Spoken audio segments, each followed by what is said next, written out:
If that man isn't allowed to fly this plane, then neither am I." The words came from somewhere near the front of Gate B-17, calm enough to be mistaken for conversation. Yet somehow, they silenced more than 100 people. It was 6:33 on a cold Tuesday morning at Jefferson International Airport, and Atlantic Crest Flight 217 to Seattle was ready to board. Outside the towering glass windows, dawn was only beginning to color the horizon, turning the parked aircraft into dark silhouettes beneath rows of blinking runway lights. Inside the terminal, everything appeared routine. Coffee machines hissed behind crowded counters. Rolling suitcases clicked across polished tile. Boarding announcements drifted from overhead speakers in that familiar, almost mechanical rhythm of American air travel. Yet nobody at Gate B-17 was moving. Group 1 had already been called. The boarding door stood open. A gate agent waited beside the scanner. More than 100 passengers held boarding passes in their hands, and still the entrance to the jet bridge remained completely empty. Imagine that for a moment. A fully fueled passenger jet was sitting less than 200 feet away. The cabin crew was ready. The luggage was loaded. Families had connections to make. Business travelers were checking their watches. And not one passenger would step aboard. Their attention was fixed instead on a tall black man standing several yards from the gate between two uniformed airport police officers. His name was Captain Marcus Reed.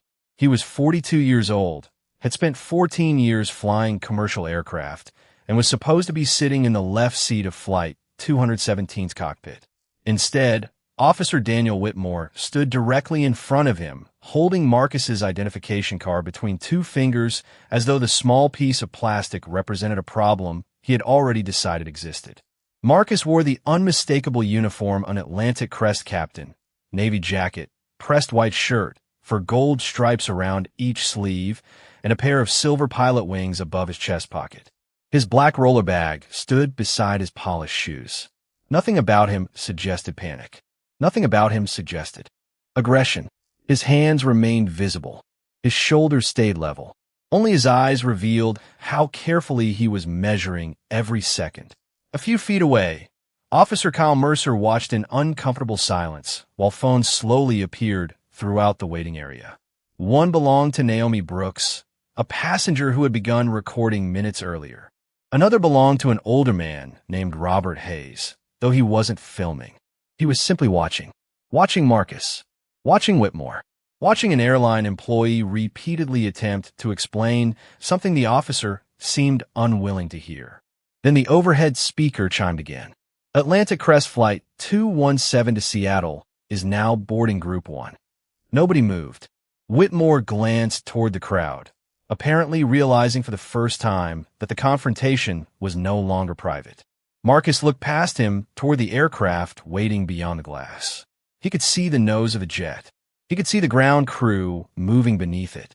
He could even see the cockpit windows, where he should already have been completing his final checks. Then Robert Hayes stepped away from the boarding lane and said the sentence that changed the atmosphere of the entire terminal. "If Captain Reed doesn't board, I don't board." Someone behind him quietly said, "Same here." Then another voice followed. And another. Whitmore's expression changed. Not dramatically, just enough, because until that moment, he believed he was controlling one man. He had not yet understood that Gate B-17 was about to make a decision of its own. But to understand why an entire group of strangers would risk missing a flight for a pilot most of them had never met, you have to go back 23 minutes to the moment Captain Marcus Reed first walked through the terminal doors, believing the hardest decision he would make that morning involved weather over the Rockies. 23 minutes earlier, Captain Marcus Reed had entered Jefferson International Airport with the quiet focus of a man beginning another ordinary workday. At 6:10 in the morning, the terminal was already awake. Travelers clustered around departure screens with paper coffee cups in their hands. Children rested against carry-on bags, and the steady clicking of suitcase wheels blended with announcements echoing beneath the high glass ceiling. Marcus moved through it all without hurry. He had learned years ago that rushing before a flight usually meant forgetting something important. Weather briefing, fuel numbers, maintenance notes, crew status. Every detail mattered when more than 100 people would soon trust him to carry them safely across nearly 2,000 miles of sky. His phone vibrated inside his jacket. A message from his 12-year-old daughter, Maya, waited on the screen. "Good morning, Dad. Fly safe." Marcus smiled and typed back, "Always." It was their ritual. She sent those words whenever she knew he was flying, and he answered the same way every time. Marcus slipped the phone away and continued toward the crew security entrance. 14 years in commercial aviation had taught him that responsibility rarely looked dramatic. Most of it happened quietly, long before passengers ever heard the cabin door close. He had flown through thunderstorms over Texas, winter weather approaching Chicago, and turbulent nights above the Rockies. Yet his reputation among crews had little to do with dramatic stories. People trusted Marcus because he prepared. He listened. He never treated experience as permission to become careless. Emily Carter, the lead flight attendant assigned to Flight 217, had once described him with a sentence he secretly appreciated more than any formal compliment. "Captain Reed makes ordinary flights feel ordinary." That was exactly what Marcus wanted. His eyes moved toward departure monitor. Flight 217, Seattle. On time. Gått be 17. He adjusted the strap of his flight bag and continued walking. His Navy uniform was sharply pressed, for gold stripes circling each sleeve. Above his left chest pocket rested the silver wings he had worn for years. They were small, almost unremarkable among the thousands of uniforms passing through American airports every day, but Marcus remembered exactly when he received his first pair. His father had held them in his palm and said, "People might see the uniform before they see the man. Make sure you always know who the man is." Marcus had never forgotten that. Near a coffee stand, he bought a black coffee and exchanged a quick greeting with an airport employee who recognized him. Everything still felt routine. That was why he barely noticed the two airport police officers standing near the corridor leading toward the gates. Officer Kyle Mercer glanced at Marcus once, then returned his attention to the terminal. Officer Daniel Whitmore did not. His eyes followed Marcus across the polished floor, lingering first on the flight bag, then the uniform, then Marcus's face. Marcus continued walking. He had approximately 20 minutes before he needed to begin his cockpit preparation, and his thoughts were already on the weather system developing west of Denver. Behind him, Whitmore said something quietly to Mercer. Marcus did not hear the words. He heard only footsteps a few seconds later, faster than the rhythm of the crowd, deliberate, closing the distance. Then a voice reached him from behind. "Sir, hold up a second." Marcus stopped. He turned. Whitmore was already walking toward him. Marcus turned fully toward the approaching officers, his coffee still warm in one hand and his flight bag resting beside him. "Good morning, officer. Is there a problem?" Whitmore stopped a few feet away and studied him without returning the greeting. His gaze moved slowly across Marcus's uniform, settling on the 4 gold stripes around his sleeves before rising again to his face. "Where are you headed?" he asked. Marcus glanced toward the overhead sign pointing to Concourse B. "Gate B17. I am working Flight 217 to Seattle." Mercer remained several steps behind Whitmore, watching quietly. Whitmore looked at the silver wings above Marcus's pocket. "You're saying you are the pilot?" There was something in the question that made Marcus pause. Not confusion, not curiosity, disbelief. Marcus had encountered that tone before, sometimes in hotel lobbies, sometimes at rental counters, sometimes from passengers who enter the cockpit during boarding and seemed surprised to find him sitting in the captain's seat. He had learned long ago that anger rarely made those moments easier. "I am the captain," Marcus replied. "May I see your identification?" Whitmore asked. Marcus placed his coffee on a nearby counter and reached slowly for the credential clipped inside his jacket. He handed it over without argument. Whitmore examined the card. Captain Marcus Reed, Atlantic Crest Airlines. Employee number. Photograph. Security clearance. Everything was exactly where it should have been. Still, Whitmore did not return it. "Do you have anything else?" Marcus looked at him. "What else would you like to see?" "Pilot credentials. Airport access, identification. Whatever proves you were supposed to be back there." Marcus felt something tighten inside his chest, but his expression remained controlled. He opened his flight bag and produced the requested credentials. Whitmore took them, comparing the photographs with Marcus's face. Travelers continued moving around them, but the space suddenly felt smaller.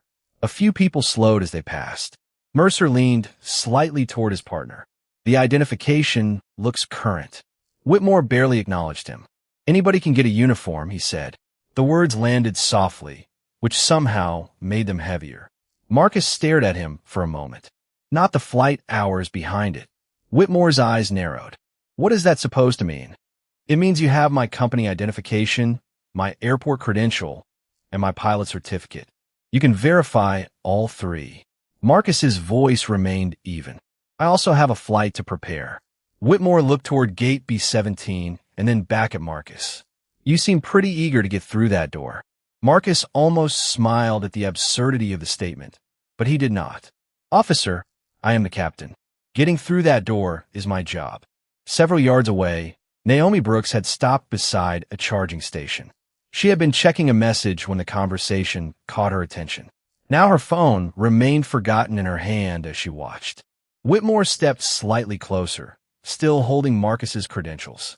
Stay right here while I figure out what is going on. Marcus glanced at the clock above the concourse. Every minute mattered now. There is nothing to figure out. Call Atlantic Crest Operations. Call the gate. My name is on the crew manifest. Whitmore's expression hardened at the suggestion. I will decide what needs to be verified. Marcus said nothing. He looked past Whitmore toward the distant windows, where the morning sky was beginning to brighten behind the aircraft waiting at B-17. Then he looked back at the officer holding the documents that already contained every answer he needed. For the first time that morning, Marcus understood that this was no longer about identification. Marcus kept his eyes on Whitmore, but the officer seemed more interested in controlling the moment than resolving it. Around them, the morning rush continued, yet the rhythm had changed. People were still walking, still pulling suitcases, still checking departure screens, but more of them were looking toward Marcus now. He could feel the attention gathering. Whitmore pointed toward an open area beside the gate corridor. Stand over there until we finish checking this out. Marcus looked at the clock again. My crew is expecting me. They can wait. Marcus drew a slow breath. My passengers should not have to. Whitmore gave a humorless smile. You are worried about passengers before we even know whether you belong near that aircraft. There was again, belong. A simple word, but Marcus had heard versions of it throughout his life. Sometimes it arrived as a question, sometimes as a stare, sometimes as surprise when he introduced himself as Captain Reed. He had spent 14 years proving his qualifications in classrooms, simulators, medical examinations, check rides, and thousands of hours in the air. Yet standing beneath the bright terminal lights, he understood that none of those years mattered to Whitmore as much as the assumption already forming behind the officer's eyes. Marcus picked up his flight bag and moved to the indicated area without argument. Mercer followed, but kept a respectful distance. Whitmore still held the credentials. Hands where I can see them, he said. Marcus slowly placed both hands in front of him. Nearby, Naomi Brooks raised her phone. She was not hiding it now. The camera pointed directly toward the interaction. Whitmore noticed. Mom, there is no reason to record this. Naomi's voice remained calm. Then there should be no problem with me recording. Whitmore turned away from her. Marcus said nothing, but he remembered her face. At that moment, hurried footsteps approached from the direction of Gate B-17. Emily Carter appeared in her Atlantic Crest uniform, carrying a tablet against her side. Relief crossed her face when she spotted Marcus, followed immediately by confusion. Captain Reed, we have been looking for you. The first officer is already doing the cockpit setup. Whitmore turned toward her. You know this man? Emily stopped. Of course I know him. He is our captain. The silence that followed lasted only a second, but Marcus felt its weight. Mercer looked at Whitmore. Naomi kept recording. Whitmore glanced at Marcus's identification again. This was the moment when the entire misunderstanding could have ended. A simple verification, a returned credential, an apology, perhaps awkward but sufficient. Instead, Whitmore asked Emily, "Can you prove that?" Her eyebrows lifted. Yes. His name is on the crew manifest. I can show you right now. Go get it. Emily stared at him as though she had misheard. It is on this tablet. She tapped the screen and held it forward. Captain Marcus Reed, pilot in command. Flight 217. Whitmore did not take the tablet. I said we were checking it. Marcus finally spoke. Officer, she just checked it for you. Whitmore turned sharply toward him. I told you to wait. Marcus held his gaze. His voice dropped lower, not threatening, not angry, simply certain. Then verify it. 2 words. Nothing more. Above them, the airport speakers chimed.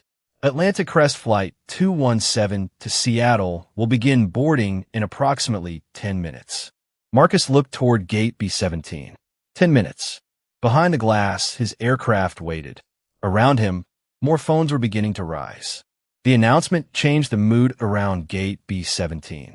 10 minutes sounded like enough time to resolve a misunderstanding. But Marcus knew aviation did not run on assumptions. Before departure, there were procedures to complete, weather updates to review, fuel calculations to confirm, and decisions that belonged to the captain responsible for the aircraft. Every minute spent standing beneath the terminal lights was a minute taken from that preparation. Emily kept her tablet raised. Officer, his assignment is right here. Captain Marcus Reed, Flight 217, Seattle. Whitmore glanced at the screen without taking it. I need confirmation through proper channels. Emily stared at him. This is the proper channel. This is the airline crew system. Mercer shifted beside his partner. Daniel, the identification matches the manifest. Whitmore's jaw tightened. I said I'm verifying it. Marcus watched Mercer carefully. Until then, the younger officer had mostly remained silent, but something had changed in his expression. Doubt had replaced routine obedience. Marcus recognized that look. It was the look of someone beginning to understand that following another person's certainty did not make that certainty correct. A few feet away, Naomi continued recording. Other passengers had started doing the same. No one shouted. No one interfered. The cameras simply remained raised, capturing the credentials in Whitmore's hand, Emily's tablet, Marcus's uniform, and the growing delay. Then a gate agent named Sarah Collins hurried over from B-17. Emily, operations is asking where Captain Reed is. Emily pointed toward Marcus. He is right here. Sarah stopped, confused. Her eyes moved from Marcus to the officers. What happened? Whitmore answered before Marcus could. We are confirming his authorization. Sarah blinked. His authorization to do what? Access the aircraft. For a moment, Sarah said nothing. Then she looked directly at Marcus. Captain Reed flew this aircraft into Jefferson last night. I processed the arrival paperwork myself. The words settled over the group. Another answer. Another verification. Another opportunity to end the situation. Whitmore looked toward the passengers watching from the seating area, then back at Marcus. That does not explain why security flagged suspicious access near this concourse. Marcus finally understood what Whitmore was trying to build. A vague concern had become a justification, and each piece of evidence was being forced to compete against it. Was I named in that security alert? Marcus asked. Whitmore did not answer immediately. I am asking the questions. Then ask one that the evidence has not already answered. Emily lowered the tablet slightly. Mercer looked away, almost embarrassed. Naomi's camera remained steady. Marcus could hear the soft electronic hum of the departure screens and the distant roar of an aircraft accelerating somewhere beyond the windows. He thought of Maya's message. Fly safe. Safety began long before takeoff. It began with judgment, discipline, and the willingness to admit when the facts contradicted your assumptions. Whitmore looked at Marcus's silver wings again. You seem very confident. Marcus met his eyes. I know who I am. Just then, Sarah's radio crackled. Operations wanted an update. She answered quietly, then turned toward the officers. Boarding begins in 5 minutes. If Captain Reed is not released to the aircraft, this flight is going to be delayed. Whitmore folded Marcus's identification into his palm. Then delay it. A murmur moved through the waiting area. Marcus looked toward the passengers, and for the first time he noticed Robert Hayes sitting near the boarding lane. The older man had been watching everything. He was not recording. He He was not speaking. He was simply paying attention. And soon, that would matter more than anyone at Gate B-17 realized. 5 minutes later, the boarding announcement sounded across Gate B-17, bright and routine against a scene that had become anything but ordinary. Atlantic Crest Flight 217 to Seattle is now ready for boarding. We invite Group 1 passengers to approach the gate. Sarah Collins stood behind the scanner, but her practiced smile had disappeared. She looked toward Marcus, then Emily, then the two officers. Marcus was still several yards away from the jet bridge, his flight bag beside him and his credentials still in Whitmore's hand. Through the windows, morning light now stretched across the aircraft waiting outside. The plane was ready. Its captain was not being allowed to reach it.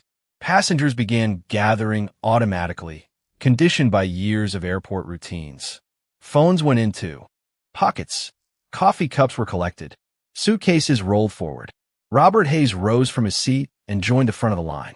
At 67, Robert had spent more than 3 decades teaching American history at a public high school in Ohio before retiring. He had the patient expression of a man accustomed to listening before speaking, and for nearly 15 minutes, that was exactly what he had done. He had watched Marcus provide identification. He had watched Emily confirm his position. He had watched Sarah confirm that Marcus had flown the same aircraft into Jefferson the previous evening. Most of all, he had watched Whitmore receive answer after answer and somehow continue searching for a reason not to accept them. Group 1 may board at this time, Sarah repeated. Robert approached the scanner and handed over his boarding pass. Sarah scanned it. A soft beep sounded. Thank you, Mr. Hayes. Have a good flight. Robert took one step toward the open jet bridge. Then he stopped. He looked through the doorway toward the aircraft. After a moment, he turned around. Excuse me, he said. Sarah looked up. Yes, sir. Robert pointed gently toward Marcus. Who is flying this plane? The question traveled farther than Robert intended. Conversation stopped. Sarah hesitated. Captain Reed is assigned as pilot in command. Robert looked at Whitmore. Then why is Captain Reed standing over there? No one answered. Whitmore finally spoke. Sir, this is a security matter. Please continue boarding. Robert studied him for several seconds. Has his identification been verified? Whitmore's expression tightened. Please board your flight. Robert did not move. Behind him, the line grew longer. A businessman checked his watch. A mother shifted a carry-on bag from one hand to the other. Naomi lowered her phone just enough to hear clearly. Robert looked at Marcus, and Marcus gave him no signal, no request, no invitation to intervene. He simply stood where he had been told to stand. Robert turned back towards Sarah. I asked a simple question. Emily answered from nearby. Yes. His airline credentials match our records. Silence. Robert looked down at the boarding pass in his hand. Then he stepped away from the jet bridge entrance. Then I'm not boarding until this is handled properly. Whitmore stared at him. Sir, nobody is asking you to become involved. Robert's voice remained calm. I already am involved. You are asking me to get onto an airplane while keeping its captain from doing his job after his own airline has identified him. A woman near the front of the line slowly pulled her suitcase aside. He is right, she said. Naomi lowered her phone completely. I am waiting too. Another passenger stepped out of line. Then another. Sarah looked at the scanner. No boarding passes came forward. The open jet bridge remained empty. Whitmore glanced across the gate and finally seemed to notice what Marcus had already seen. The situation was no longer about whether one man would be permitted through a door. It was about whether everyone else would walk through it while pretending they had seen nothing. For several seconds, nobody moved. The boarding scanner remained ready. The jet bridge door remained open, and Flight 217 sat beyond the glass waiting for passengers who had quietly decided that getting to Seattle on time was no longer the most important thing happening that morning. Robert Hayes stood beside his suitcase instead of entering the jet bridge. Naomi Brooks remained near him, her phone still recording. Then a mother traveling with 2 children stepped away from the line. A businessman followed. An elderly couple moved their bags back toward the seating area. No one had organized them. No announcement had been made. One person had simply chosen not to move, and that choice had given everyone else permission to examine their own. Whitmore looked towards Sarah. "Continue boarding."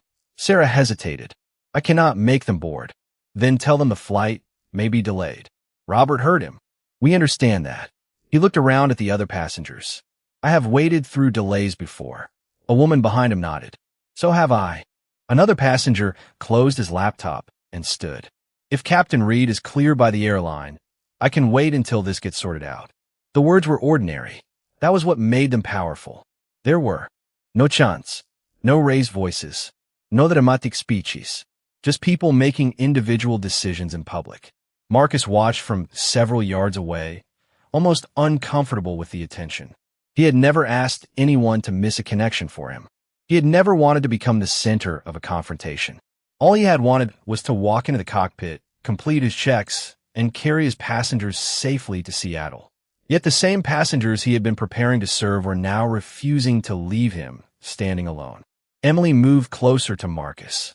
"Operations knows what is happening," she said quietly. "Karen Mitchell is on her way." Marcus nodded. "How long?" "A few minutes." Whitmore overheard. "Nobody needs to call management. This is still a police matter." Mercer finally turned toward him. "Daniel, we have already confirmed his airline identification." Whitmore stared at his partner. "We have not confirmed the security concern." "What security concern?" Mercer asked. The question landed differently coming from another officer. Whitmore paused. Naomi raised her phone slightly higher. Mercer continued. "Was Captain Reed actually named in the report?" Whitmore looked around the gate. Too many people were listening now. There was suspicious activity reported near restricted access. "That was not my question," Mercer said. Marcus remained silent. He did not need to speak. The facts were beginning to speak for him. Sarah looked down at her tablet and refreshed the crew information. Captain Reed's access was activated at 5:45 this morning. His flight assignment was confirmed by operations before he entered the terminal. Emily added, "And I identified him in person." Robert looked toward Whitmore. "How much more confirmation does a man need?" A murmur of agreement traveled through the waiting area. Whitmore's confidence did not disappear, but it began to look different. Less like authority, more like stubbornness. Then footsteps approached quickly from the main concourse. A woman in a charcoal business suit was moving toward Gate B-17 with an airport operations badge clipped at her waist. Sarah recognized her immediately. "That is Karen Mitchell." Karen reached the group. Without slowing, "I'm the regional operations manager for Atlantic Crest Airlines," she said. Her eyes moved from Marcus to Whitmore and finally to the credentials still held in the officer's hand. "Why is my captain being prevented from reaching his aircraft?" Whitmore opened his mouth to answer. Karen raised her tablet. "Before you respond, you should know that I've already reviewed the security report." The gate became completely silent. Karen looked directly at Marcus, then back at Whitmore. "Captain Reed's name is not in it." Karen Mitchell let the statement hang in the air. Captain Reed's name was not in the security report. Not once. Not as a suspect. Not as a person of interest. Not even as someone officers have been asked to question. Whitmore glanced toward Mercer, but the younger officer did not rescue him from the silence. Karen turned her tablet so both officers could see the screen. "The report concerns an unidentified individual attempting to access a maintenance corridor near Concourse C shortly before 5 this morning. We are standing in Concourse B. Captain Reed entered through the authorized crew checkpoint after 6. Sarah Collins looked toward Marcus, then at the identification still resting in Whitmore's hand. Emily's expression tightened. "So this never had anything to do with him." Whitmore straightened. "I observed behavior that required verification." Karen answered calmly. "And you verified it?" "Multiple times." She counted the facts without raising her voice. His airline identification matched. His airport credential matched. His pilot certificate matched. The crew system confirmed his assignment. 2 employees personally identified him. Operations confirmed his access. What exactly remained unclear. Whitmore opened his mouth, but no answer came quickly enough. Across the gate, dozens of passengers watched in complete silence. The cameras were still raised. Marcus stood exactly where he had been told to stand, his expression controlled, but something inside him had shifted. He was no longer wondering whether Whitmore would believe him. That question had stopped mattering. The truth had been available from the beginning. Whitmore had simply refused to accept it. Mercer stepped forward. "Daniel, give Captain Reed his credentials." Whitmore looked at him. "Kyle." Mercer did not look away. "Enough." One word. Quiet. Final. Whitmore slowly extended the documents. Marcus accepted them and checked each one before returning them to his jacket. He did not smile. He did not celebrate. "Thank you," he said. Karen turned toward Marcus. "Captain Reed, on behalf of Atlantic Crest, I apologize for the delay. Airport command has been notified, and this interaction will be formally reviewed." Whitmore started to respond, but Mercer spoke first. "I will remain here until the supervisor arrives." For the first time that morning, Whitmore looked around the entire gate instead of only at Marcus. He saw Robert Hayes standing beside his untouched suitcase. He saw Naomi Brooks holding the phone that had recorded nearly everything. He saw families, retirees, business travelers, students, and airport employees watching him with the same question in their faces. How many times had Marcus needed to prove what had already been proven? Sarah stepped behind the scanner again. "Ladies and gentlemen, thank you for your patience. We are prepared to resume boarding." Nobody moved. Karen looked surprised. The jet bridge was open. Marcus was free to reach his aircraft. The immediate problem appeared resolved. Yet Robert remained where he was. "Not yet," he said. Sarah looked at him. "Sir," Robert nodded toward Marcus. "You cleared him because the evidence became impossible to ignore. Has anyone actually acknowledged what happened?" A woman nearby said, "He deserves more than being handed his identification back." Naomi lowered her phone. He was standing here in full uniform while his own crew confirmed who he was. Another passenger added, and we all watched it. Whitmore looked down. Marcus studied the crowd, visibly moved but still composed. Then he stepped forward. "Everyone," he said, and the gate fell quiet. "You have places to be, families waiting, connections to make. I appreciate what you did, more than I can explain. But I do not want anyone missing their destination because of me." Robert looked at him. For a long moment. "Captain, we were never waiting because of you." His eyes shifted toward Whitmore. "We were waiting because this needed to be made right." At that moment, an airport police supervisor approached from the concourse. Whitmore finally understood that the delay was no longer the biggest consequence facing him. The investigation had just begun. The airport police supervisor arrived without urgency, but the moment he saw the crowd, the raised phones, and Karen Mitchell standing beside Captain Marcus Reed, his expression became serious. His name was Lieutenant Thomas Bennett, and unlike Whitmore, he began with questions instead of conclusions. Karen showed him the security report. Sarah showed him the crew manifest. Emily confirmed Marcus's assignment. Mercer quietly explained what he had witnessed.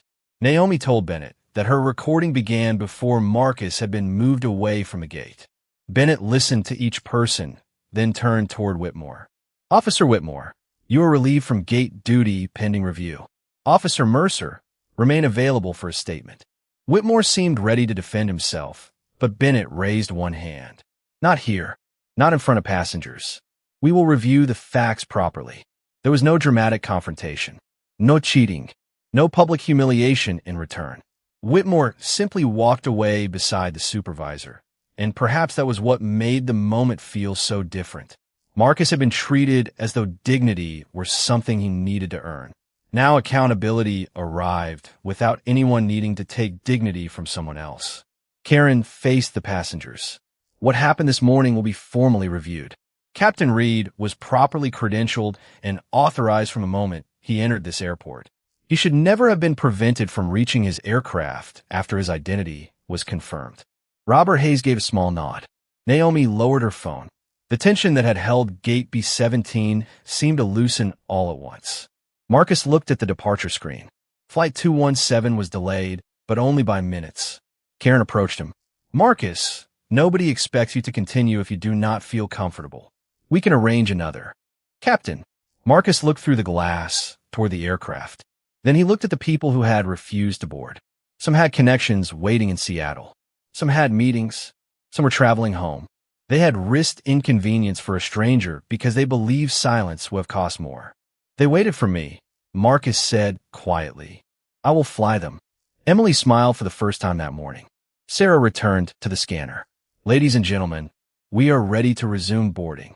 Robert stepped forward again. This time the scanner beeped, and he walked toward the jet bridge. As he passed Marcus, he stopped. There was no speech, no grand gesture. He simply looked at the 4 gold stripes on Marcus's sleeve and said, Captain. Marcus nodded. Mr. Hayes.